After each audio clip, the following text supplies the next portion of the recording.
দর্শক, CST news 24-এ আজকে আমাদের অতিথি হিসেবে উপস্থিত আছেন অভিনেতা নাসির উদ্দিন খান, যাকে আমি আপনি অনেকেই ওরফে অ্যালেন স্বপন নামে চিনে থাকি, যিনি খুব অল্প সময়ে সবার মনে জায়গা করে নিয়েছে। কথা বলবো তার সাথে, এবং সাথে আছি আমি নিশিতা নিশি। সদর বদর নগরিস্তুই সালাম খন্ডে বদ্দার অ্যালেন স্বপন সিনো সাইজু বঙ্গা খন্ডিয়ার। অ্যালেন স্বপন প্রথম সিরিজ এবং দ্বিতীয় সিরিজের মাঝে দর্শক সারাটা কেমন পেয়েছেন? প্রথম সিজনের আগে যদি বলি সিন্ডিকেট, ওখান থেকে আসলে সারাটা পাচ্ছি আমি, এবং প্রথম সিজনেও বেশ সারা পেয়েছি।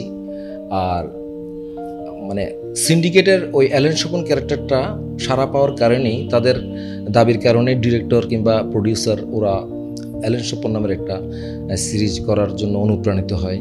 তো এবং ওটা রিলিজ হওয়ার পরে স্বাভাবিকভাবে সিজন 2-র জন্য মানে তারা তাদের আগ্রহ প্রকাশ করে আর কি, দর্শকরা।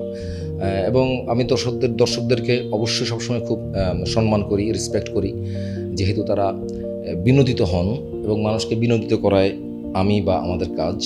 তো তাদের এই ধরনের সাড়া বা এই ধরনের যে আকুতি, যে এটা আমরা আবার দেখতে চাই, এটা অবশ্যই একটা ভালো লাগা কাজ করে। এবং এটার জন্য সিজন 2 করার জন্য অনুপ্রাণিত হয়েছে চরকি প্রডিউসার, তারপরে ডিরেক্টর শিয়াব শাহিন। বলতে গেলে কিন্তু আপনার এক এক সিরিজে কিন্তু এক একটা গান দর্শকদের মন জয় করে ফেলেছেন।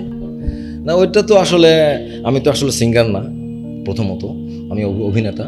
তো প্রথম সিজনে একটা গান করে তারা, দ্বিতীয় সিজনের গানটাও ওরকমই, সুরটাও ওরকমই, হয়তো কথা একটু, যেহেতু দ্বিতীয় সিজনে নতুন কিছু ক্যারেক্টার আজ দেখতে পাই আমরা, তার মধ্যে দিশা একটা, তো দিশার কারণে হয়তো দ্বিতীয় সিজনের গানটা হয় আর কি। তৈ তৈ তৈ তৈ তৈ আমার বয়ম ফাঁকি হই, তৈ তৈ তৈ তৈ তৈ আমার বয়ম ফাঁকি হই, সদর বদর নগরিস্তুই সালাম খন্ডে বদ্দার অ্যালেন স্বপন সিনো সাইজু বঙ্গা খন্ডিয়ার।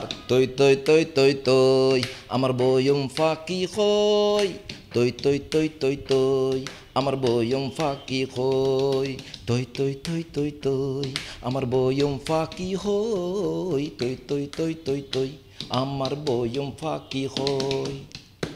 Thank you. আপনি তো চট্টগ্রামের ছেলে, আপনার কোন জায়গায় থাকতে বেশি ভালো লাগে, চট্টগ্রাম নাকি ঢাকা, কোন জায়গায়? অবশ্যই চট্টগ্রাম। এটা শুধু আমার ক্ষেত্রে না, এটা যে কোনো মানুষের ক্ষেত্রে, সে যেখানে জন্মগ্রহণ করেছে বা যেখানে বেড়ে উঠেছে, ওই জায়গার প্রতি, ওই প্রকৃতির প্রতি তার একটা আলাদা টান থাকে। তো সেই হিসেবে আমার জন্য অবশ্যই, যেহেতু আমার জন্মস্থানে এটা, আমার ঘোরাঘুরি, আমার সব কিছু আলো বাতাস এখান থেকে পেয়ে আমি এতটুকু হয়েছি, এটার প্রতি অবশ্যই একটা আলাদা অ্যাট্রাকশন থাকে, আছে। আচ্ছা, সিনেমার বয়ম পাখি নিয়ে ঘরে কখনো ঝগড়া হয়েছে কিনা? না, ঝগড়া হয়নি। এটা নিয়ে ঝগড়া, আমি তো একজন অভিনেতা, এটা তো জানি।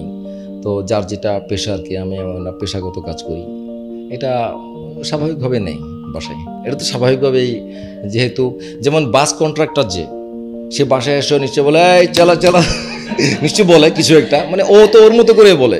তো স্বাভাবিকভাবে হয়তো এরকম টুকটাক অনেক কিছু বলি। সিএসডি টেলিভিশনের যে দর্শকগণ আছেন, তারার প্রতি আর ভালোবাসা রইল, ওনারা সবসময় ভালো থাকবেন, সুস্থ থাকবেন।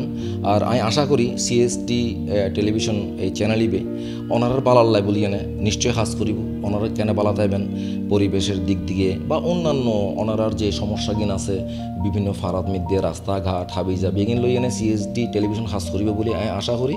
ওনারা সবসময় ভালো থাকবেন, সুস্থ থাকবেন। Thank you.